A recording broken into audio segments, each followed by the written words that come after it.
ବୋହୂ ନାତି ଟୋକାଟାକୁ ଛାଡ଼ିକି 4 ଦିନ ହେଲା ଘର ଛାଡ଼ିକି କୁଆ ଗଲାଣି ହେରି। ଯାଉନ ଟିକେ ଖୋଜାଖୋଜି କରିବ।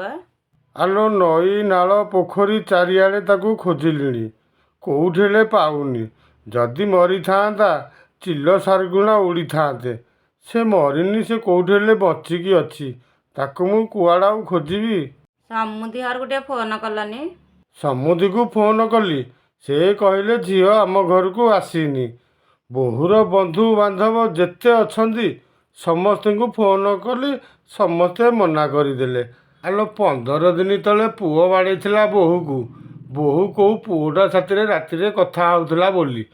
ସିଏ କ'ଣ ଆଉ ସେ ପୁଅଟା ସାଥିରେ ପଳେଇଲା କିଲୋ ଘର ଛାଡ଼ିକି?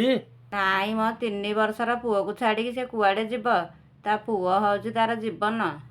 ଆଲୋ ଆଜିକାଲି ବୋହୂମାନଙ୍କୁ ବିଶ୍ୱାସ ନାହିଁ।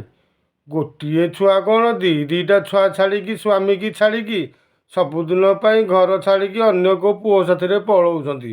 ଏଇଟା କୋଉ ନୂଆ କଥା କି?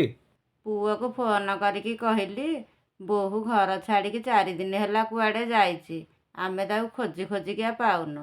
ପୁଅ କ'ଣ କହିଲା? ପୁଅ କହିଲା ସେ ଯୁଆଡ଼େ ଯାଉଛି ଯାଉ, ସେ ଆସିଲେ ତାକୁ ଘରେ ପୂରେଇବନି। ମୁଁ ଭୁବନେଶ୍ୱରରୁ କାଲି ଗାଁକୁ ଯାଉଛି। ସବୁ ପୁଅରି ସକାଶେ ହେଲା। ବୋହୂ ଘର ଛାଡ଼ିକି ଗଲା, ମୋ ପୁଅର କ'ଣ ଭୁଲ ହେଲା? ଆଲୋ ପୁଅ ଯଦି ବୋହୂକୁ ଗୋଟେ ମୋବାଇଲଟେ ଦେଲା, ଏ ଛୋଟିଆ ମୋବାଇଲଟେ ଦେଇଥିଲେ ହେଇନଥାନ୍ତା? ଏକାଥରକରେ ଫାଡ଼ିଆ ମୋବାଇଲଟେ ଧରାଇ ଦେଲା 25,000 ଟଙ୍କାର। ସେ ରାତି ସାରା କାହା ସାଙ୍ଗରେ କଥା ହବ?